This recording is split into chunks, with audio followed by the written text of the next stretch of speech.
Hello everyone, আসসালামু আলাইকুম। কেমন আছেন সবাই? খালেদাস কিচেন অ্যান্ড ব্লগে আপনাদের সবাইকে স্বাগত।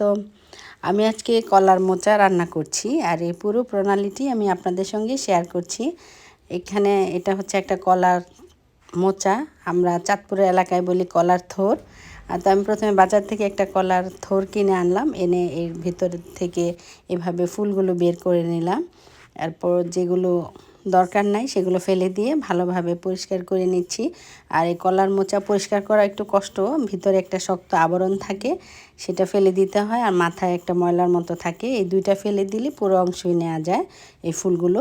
তো সবগুলো ফুল এভাবে বেছে নিয়েছি।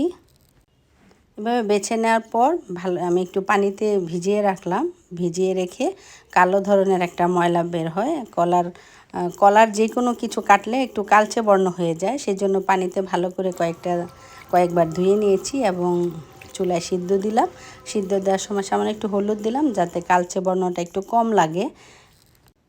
তো যখন সিদ্ধ হলো, সিদ্ধ করার পর পানিটা ছেঁকে ফেলে দিলাম এবং শিলপাটায় বেটে নিয়েছি, চাইলে ব্লেন্ডারও করা যায়।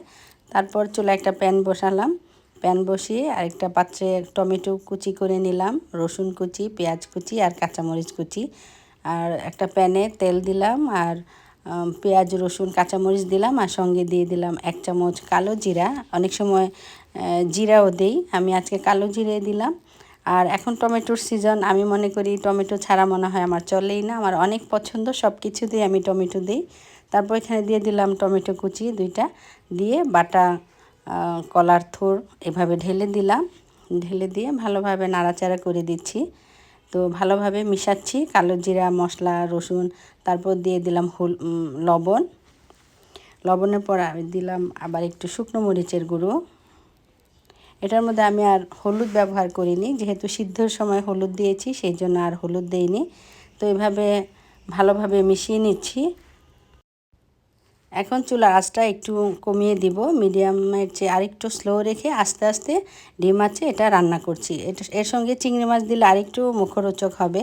কলার মোচা অত্যন্ত উপকারী আমাদের মেয়েদের জন্য, মানে টিনেজ গর্ভবতী মা বা বাচ্চাদের দুধ খাওয়ায় বা যাদের হিমোগ্লোবিন কম, সবার জন্যই অনেক উপকারী এবং প্রয়োজনীয় একটা খাবার, এবং যাদের আইবিএসের সমস্যা তাদের জন্য অত্যন্ত উপকারী একটি খাবার।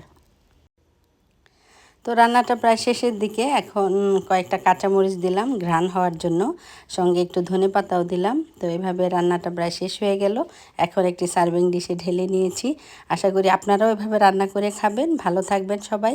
খোদা হাফেজ।